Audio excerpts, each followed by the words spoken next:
Hello everyone and welcome back to another edition of Mr. Popper's Penguins with Mrs.Matuza. Last time we left off where they went to see Mr. Greenbaum at the Palace Theater, and one of their acts didn't show up, so the stage manager asked if the Popper's Performing Penguins would be so honored as to try their act on stage, and of course everyone loved it, and Mr. Greenbaum offered them a 10-week contract, and now they're on their way to Seattle. So this chapter is called On the Road. During the next day, there was much to be done at 432 Proudfoot Avenue. There were new clothes to buy for all of them, and the old ones to pack away in mothballs. Then Mrs. Popper had to scrub and polish and straighten the whole place, for she was much too good a housekeeper to leave everything at 6s and 7s while the Poppers were away.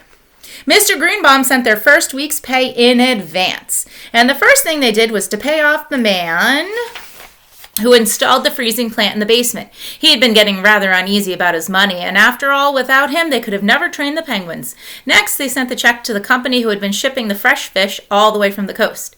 At last, everything was done, and Mr. Popper turned the key in the door of the little house. They were a little late in arriving to the railway station on account of an argument with the traffic policeman. The argument was on account of an accident of 2 taxicabs. With 4 poppers and 12 penguins, not to mention the 8 suitcases and pail of water with live fish for the penguins' lunch, Mr. Popper found that they could not all fit into one cab, so he had to call a second one. Each of the taxi drivers was eager to be the first to get to the station and surprise the people there by opening the door of his cab and letting out 6 penguins, so they raced each other all the way. And in the last block, they tried to pass each other, and one of the fenders got ripped off. The traffic officer naturally got very much annoyed. The train was about to pull out of the station when they arrived, even with both taxi drivers helping them through the gate and over the brass rails and onto the rear observation platform. They barely made it. The penguins were gasping. It had been decided that Mr. Popper should ride in the baggage car with the penguins to keep them from getting nervous, while Mrs. Popper and the children should ride in one of the Pullmans. Because of getting on the observation end of the train, Mr. Popper had to take the birds through the whole length of the train. It was easy enough to get them through the club car, and even with the pail of fish to carry. In the sleeping cars, however, where the porter was already making up some of the berths, there was trouble. The porter's ladders offered way too much temptation to the penguins. There were a dozen happy orks from the dozen eccentric beaks. Popper's performing penguins completely forgot their discipline, fought to climb ladders and get into the upper berths.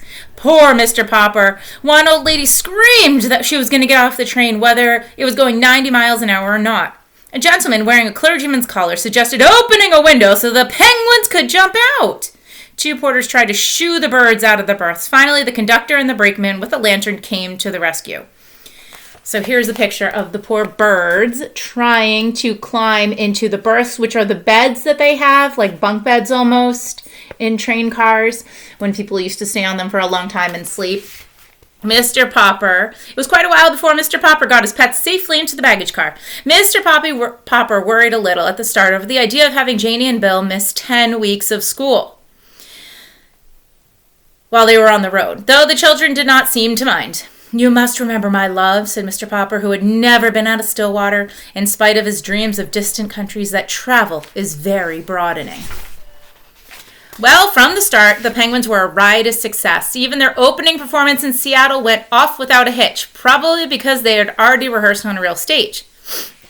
It was here that the Penguins added a little novelty number to their own program.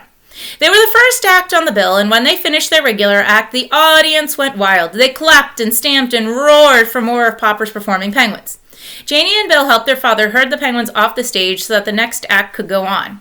The next act was a tightrope walker named Monseigneur Duval. The trouble was that instead of watching him from the wings, as they should have, the penguins got interested and walked out on the stage again to watch him more closely. Unfortunately, at this time, Monseigneur Duval was doing a very difficult dance on the wire overhead. The audience, of course, had thought that the penguins were all through and were very much pleased to see the return and line up with their backs to the audience and look up at Monseigneur Duval dancing so carefully on the high wire above him. This made everyone laugh so hard that Monseigneur Duval lost his balance. "Ork!" said the penguins, waddling away hurriedly in order not to be under him when he fell. Cleverly recovering his balance, Monsieur Duval caught the wire by the inside of his elbow and saved himself. He was very angry when he saw Popper's performing penguins opening their beaks wide as if they were laughing at him. "Go away, you stupid things," he said to them in French. "Ork!" said the penguins, pretending not to understand and making remarks to each other in a penguin language about Monsieur Duval.